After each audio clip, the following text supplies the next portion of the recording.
It's midnight. The room is dark. Everything around you is quiet, except for the one place that matters most: your own head. Replaying a conversation from 3 days ago. Worrying about something that might never even happen. Going over every possible what if, until your chest feels tight and sleep feels miles away. If that sounds familiar, you're not broken. You're not weak. And you are definitely not alone. What you're experiencing has a name.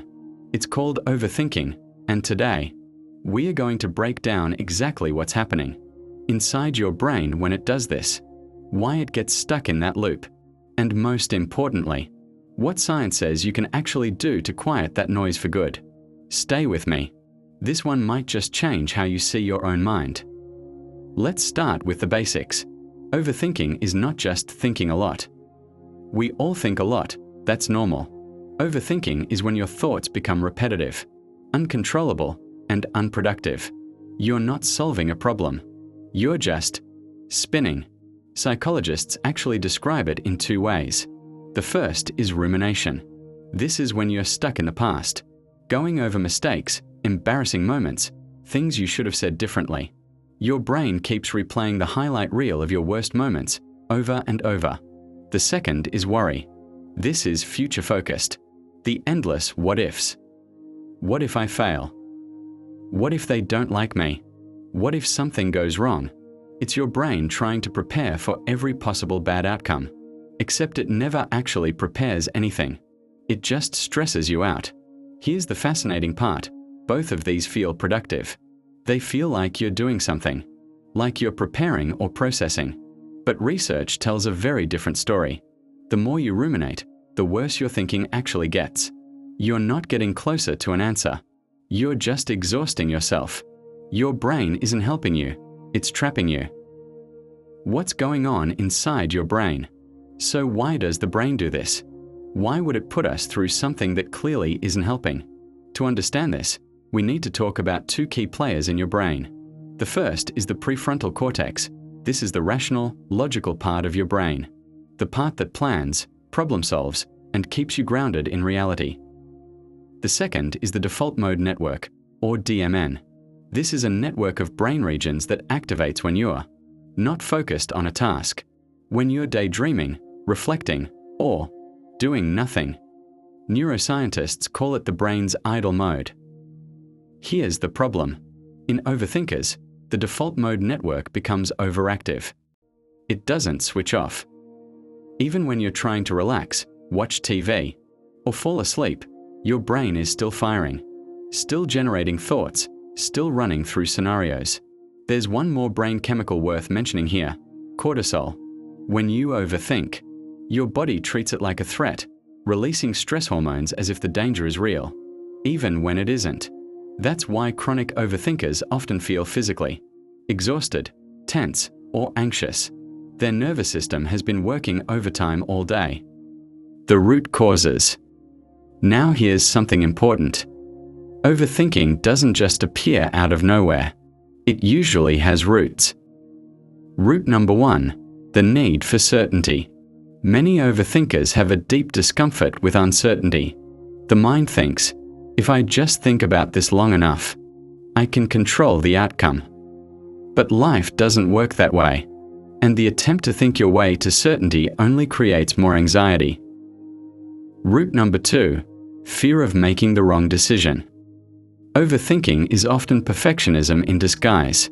You don't want to get it wrong, so you keep analyzing, keep weighing options, keep delaying. But here's what the research shows. People who overthink decisions are less satisfied with their choices, not more. All that extra thinking doesn't lead to better choices. It leads to you being frozen. Root number 3, past experiences and conditioning. Environments where things felt unpredictable or unsafe. Always scanning for what might go wrong was a survival strategy. It kept them safe as a child. But now, as an adult, that strategy runs in the background even when there's no real threat. Understanding why your mind overthinks is the first step in working with it, not against it. Strategies to quiet the noise. All right, let's talk solutions. Strategy number 1, Cognitive Defusion from ACT therapy. This comes from acceptance and commitment therapy, developed by psychologists. The idea is simple but powerful. You are not your thoughts. Your thoughts are just events passing through your mind, like clouds crossing a sky. Instead of saying, "I am going to fail," try saying, "I notice I'm having the thought that I'm going to fail." That tiny shift creates distance. You become the observer of the thought, not the prisoner of it. Studies show this technique significantly reduces the emotional impact of repetitive negative thinking. Strategy number 2, scheduled worry time. This one sounds almost too simple, but it's backed by solid research. Here's how it works. You choose a specific 15 to 20-minute window each day, say 5 p.m., and that is your designated worry time. When an anxious thought pops up during the day, you literally write it down and postpone it. You tell your brain, "Not now. We'll deal with this at 5. What happens is remarkable. By the time your worry window arrives, most of the thoughts feel far less urgent, and you've protected the rest of your day from the mental hijacking. Strategy number 3, will this matter in future? Simple, powerful. When a thought is consuming you, ask yourself, will this matter in 2 years? In 2 months?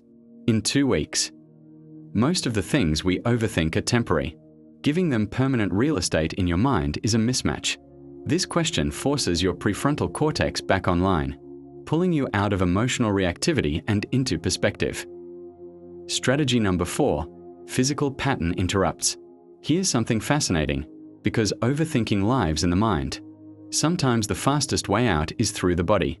Research shows that physical movement, even a 10-minute walk, reduces activity in the default mode network. Exercise releases BDNF, a protein that supports neuroplasticity and helps break rigid thought patterns. Cold water on your face, controlled breathing, grounding exercises, these all activate the parasympathetic nervous system, signaling to your brain, the threat is over. You can calm down now. Strategy number 5, shift your viewpoint. Sometimes, quieting your thoughts requires stepping outside of your usual perspective.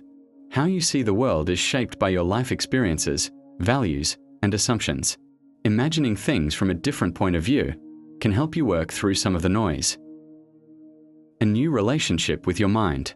Here's the final thing I want to leave you with. The goal is not to stop thinking. Thinking is not the enemy. Your mind is doing its best. It's trying to protect you, prepare you, keep you safe. The goal is to stop fusing with every thought, to stop treating every mental scenario as reality, to create a little space between the thought and your response to it. Because here's the truth, a quiet mind is not an empty mind. It's a mind that knows which thoughts deserve attention and which ones are just noise. Seeking support from a trusted friend, family, or a qualified therapist can help you develop new tools for working through your thoughts and even changing your mindset. If this video helped you see your mind a little differently today, share it with someone who needs to hear it.